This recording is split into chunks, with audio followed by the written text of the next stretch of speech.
Well, this is the BMW XM, and a lot of people will tell you that this is the first grounds-up car done by the M division, but that's wrong. I'll tell you in a bit which was the first car by them. But yes, this is the most powerful car built by the M division and also the most powerful BMW on sale today, yet it is not the fastest one. And while it is the most powerful BMW on sale, it is a plug-in hybrid. And despite costing rupees 2.6 crore ex-showroom, it doesn't come with a sunroof or an air suspension.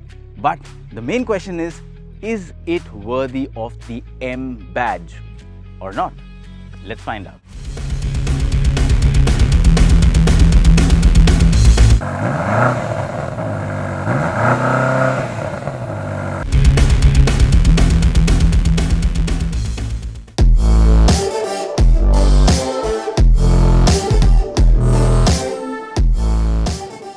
Now, starting off with the design, well, this is a department where the XM is not going to win any award except a participation award. It is an extremely polarizing design, but the good side of it is that it's got massive road presence. Of course, all of these sharp cuts, creases, and the behemoth of a size gives it a great road presence, but it's not pretty to look at from any angle. And it just looks as if it has been excessively over-designed. By the way, it also gets a grille that glows along with LED DRLs, so a lot of bling. And bling is something that's consistent. It's all throughout the car. It's a very loud and a flashy vehicle if that's how you like your car. It's got these massive 22-inch alloy wheels, and by the way, you can also go in for a gold finish on these. And then as you move back, you'll see the belt line going up, a coupe roof line developing towards the rear, and then you've got that rear, which again looks very different with those sleek tail lamps. Overall, I think the XM is not a vehicle that you will like in the first go, but yes, it kind of grows on you. I've been driving this for a week and it looks a lot better than what I felt about it the first time I saw it, but yes, it's not pretty to look at. Now, before I go ahead and tell you about the cabin of the XM, let me tell you which was the first grounds-up car developed by the M division, and that was actually the M1 in 1980. And this has a reference point to it at the back, just like the M1. It's got those BMW logos on both ends. So that's the actual first grounds-up car done by M1, not the XM.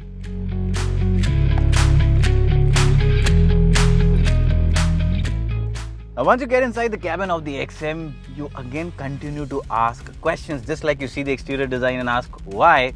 When you get inside the cabin, you realize that there's a car that was developed by M division, grounds up.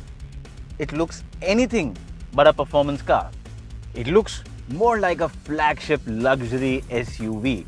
And yes, at that, it looks pretty good. It's got this very nice dashboard layout, a very nice mix of colors and materials, a lot of metallic accents. It's got this massive curved screen that we're used to seeing in BMWs, and it comes with wireless Android Auto, Apple CarPlay.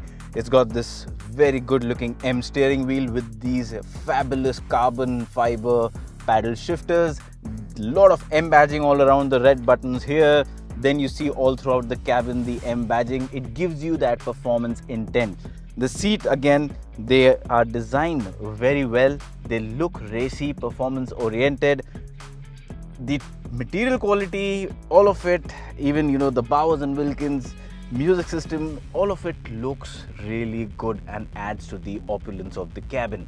You've also got this contoured lighting effect roof, no sunroof, like I said earlier, and it's got these lot of light things that it does.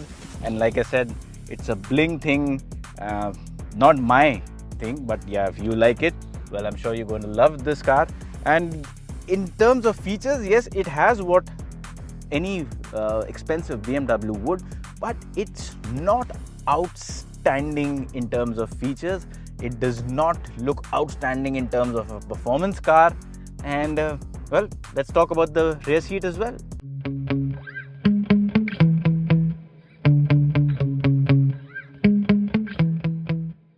And once at the back, again, a big question mark. Like I said, as an M division car, it doesn't look like a racy car. It's more of a luxury SUV. You've got these brilliant seats, very good cushioning, very good under thigh support, even the side support, shoulder support, headrest is all pretty much spot on, better than many other BMWs on sale. You've got lots of space, knee room, leg room, and despite the coupe design, a generous amount of headroom. You've got this very nice armrest here, and you can also access the boot or have the long items placed from the back. So it's got a lot of luxury, convenience, comfort, but not the kind of sporty intent that an M division car should. But again, that's same like the exterior, a lot of question marks. So we have established that it looks odd, but it's got great road presence. It doesn't look racy enough when inside, but it's supremely comfortable and luxurious. The main thing is, how is it to drive, and is it really an M car or not?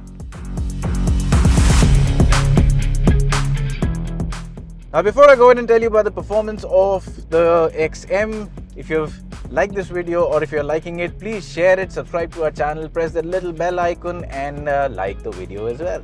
Alright, so now let's talk about whether the XM is truly an M or not. And let's get the numbers and hardware out of the way. First, it gets a 4.4 litre twin turbocharged V8 petrol engine, and it also gets a 25.7 kilowatt hour lithium ion battery and of course an electric motor. Now this battery is enough to give you an electric only range of about 60 kilometers as per our testing, which is good enough for your daily office or other kind of city runs. It will take care of that, and beyond that you can also charge it using the charger because it's a plug-in hybrid. So you can charge it in about 4 hours from 0 to 100. If you do not do that, it will any which ways keep charging owing to regeneration and when you're braking, when you're just decelerating, the power is sent back to the battery, and when you need it, it's again sent back to all four wheels because it's an all-wheel drive. Now since it's a hybrid, also let me highlight that unlike many other hybrids that you must have driven, this is not one where you need a little bit of power or you cross 60 kilometers and the engine needs to fire up. No, not at all. You can drive at more than the legal highway speeds in India, that is more than 120 kilometers in electric only mode, and it accelerates also pretty strongly. Right now I'm driving it in pure electric mode and it's driving just like an electric car, silent, no sounds. But where's the fun in that? That's not the reason why you would buy an M car, right?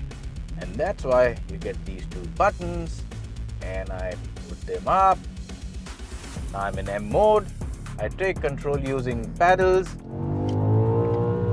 and this is why you will buy an M car.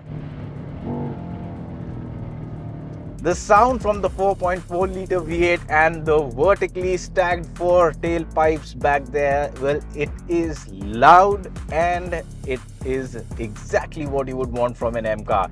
Is it great? I don't think so. I mean, there are other M cars that sound a lot better with the same engine and the exhaust, but here also it sounds loud. It lets you and everyone else know that this is not a car to be messed around with, and it has a lot of power. It also has a button which opens up flaps in the exhaust pipes, and that just makes it go louder. So yeah, I mean, if you want a loud SUV, not in terms of just design, but literally loud, the XM does the job very well. How's it to drive? Well, that's where my problem is. As an M car designed by, developed by M division, it should drive like a performance car. And like I said earlier, the exterior, the interior, it doesn't match up to what it should be. It's the opposite. Same is for the driving. Now it's got a lot of power, but this system, the electric motor and the engine, don't really work in a perfect unison. So a lot of time you can see the gap between them when the engine is firing up or when the engine needs to come into play. You can feel that gap. Also, it's a very jerky car, so if you're going from first to second gear and you hit the rev limiter, it will just keep bouncing, it'll keep jerking, it'll not just bounce off the rev limiter, the entire car, just the gearbox behaves in a very erratic manner. And this is the same 8-speed automatic transmission that is in so many other BMWs, and it works flawlessly. But I don't know how it's tuned here, and I'll just show you how it works. If I've taken it in first gear, I'll just slow down a bit, and if I hit the rev limiter, I've hit this. Now, even after giving the command using the paddle shifter to shift into second, it keeps holding on to the revs, and then it will give you the second gear with a jerk. So you need to nail the shift time to go through smoothly. So yes, that's a problem with the gearbox here, but there are some good things as well. Once you're past the second gearbox, it works well, the shifts are quick, and you can also control how long you want to hang on to the red line. So using this button here with 3 stripes, you can control the way you want to stick to the red line, the rev limiter. I prefer the second setting, suits me. You can find the one that suits you best. I just said a few minutes back that it's got a great interior, just like a flagship luxury SUV should. Yes, it does. So maybe it drives like a luxury SUV. Well, if it did, I was fine with that. I mean, a luxury SUV that has a lot of power. But again, now this is not equipped with an air suspension, unlike its rivals. And because of that, it has this coil springs, which BMW engineers think was important to ensure good handling. I'll come to that part later. But the ride is super stiff. So even when you're in comfort mode, it is a very stiff ride in the XM. So it's not comfortable. So you've got a design that doesn't look like a sports car. It's an SUV with an interior that's not a pure performance oriented interior. It's a luxury interior, but the performance is again not in line with a luxury vehicle. And that's where the entire mismatch exists between the XM. Nothing seems to coherently gel with another aspect in this car. As a brute of a machine, yes, it is fast. We have been able to do the 0 to 100 kilometer acceleration run in 3.9 seconds. So it is very fast for a 2.7 ton SUV. And it is, again, like I said, loud through curves. It handles beautifully well. Well, that's where the coil springs really do their job. Body roll is very minimal. It's not at all anywhere close to what you would expect for an SUV of this size, and you just cannot imagine the way this SUV goes around corners with such ease despite the mass and the size. It's more than 5 meters long, it's more than 2 meters wide, but it just dances around corners. And full marks to the engineers for being able to do that. And that's the problem with the XM. Unlike its rivals, you could say the more expensive rivals, of course, the Lamborghini Urus, or if you go higher up, the Bentley Bentayga, which I'm just talking about super or super luxury SUVs, or even the Cayenne. I mean, in India you have the lower Cayenne available, which is not comparable with the XM. So if you compare the XM to any of these SUVs, well, all of these SUVs, the rivals, are built to a purpose, and they achieve that purpose beautifully well.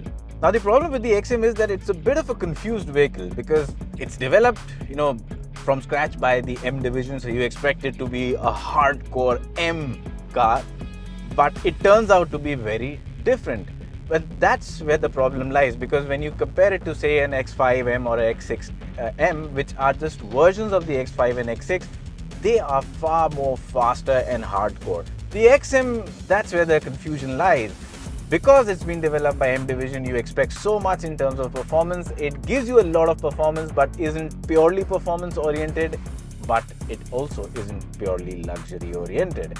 And if you can live with that, that is a vehicle that is a bit confused, but still good fun to drive and a spectacle in terms of exterior design. If you want to be seen that way, well, the BMW XM is all yours for 2.6 crore ex-showroom.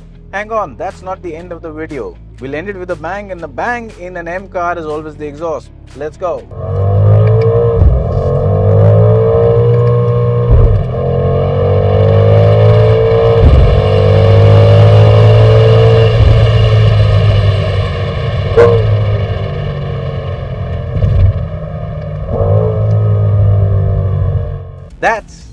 how we end the video.